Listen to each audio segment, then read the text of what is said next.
Если мы говорим о посуде крымских татар, то главное место занимает посуда, выполненная из меди.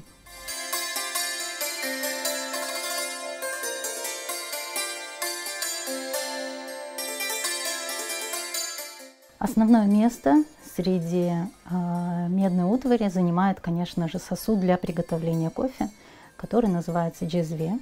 Джезве мы используем для приготовления кофе и сегодня.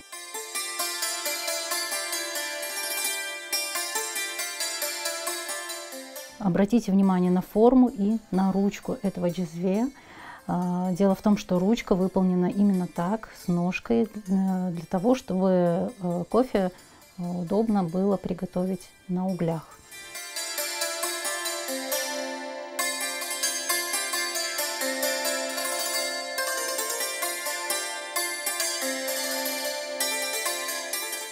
В продолжении темы кофейной церемонии нужно рассказать об этом сосуде.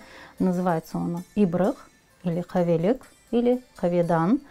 Дело в том, что приготовив кофе на углях в джезве, для красивой подачи его на стол переливали кофе вот в такой сосуд с крышкой и разливали затем по маленьким чашечкам, которые называются фильджан. И обратите внимание на подставку для этой чашечки. Называется зарф, обязательно был украшен орнаментом.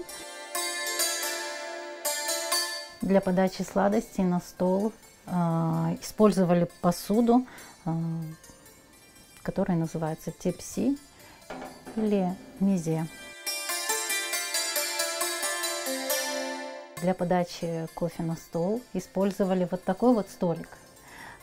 Деревянная подставка, называется у нас аяк, и на нее ставился сини, медный поднос, очень тяжелый.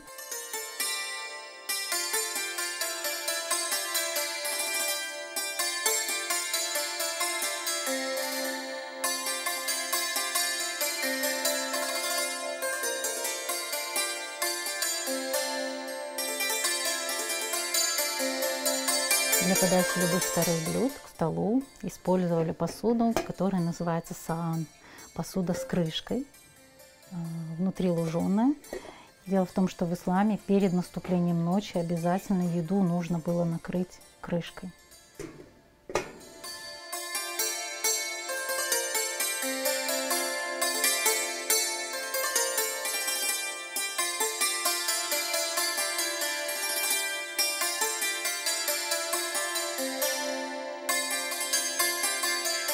Все знают песню «Халайлы хазан ичинде хаз баласы».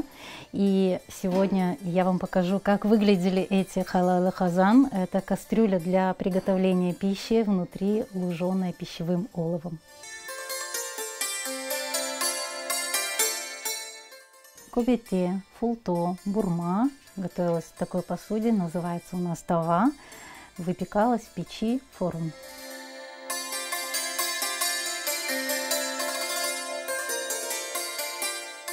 Первые 40 дней после родов крымские татарки были освобождены от приготовления пищи, и вот с помощью этой посуды приносили им еду их родственники и соседи.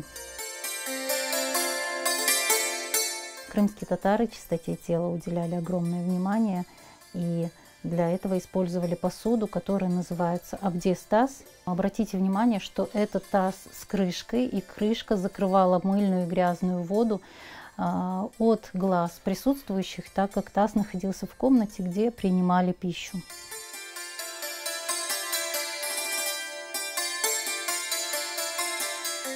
Для переноски и хранения воды использовали сосуд, который называется гугум.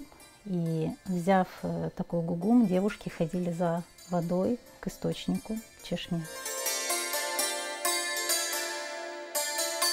Как кружку для питья использовали вот такой вот сосуд, называется мишрепе или халай.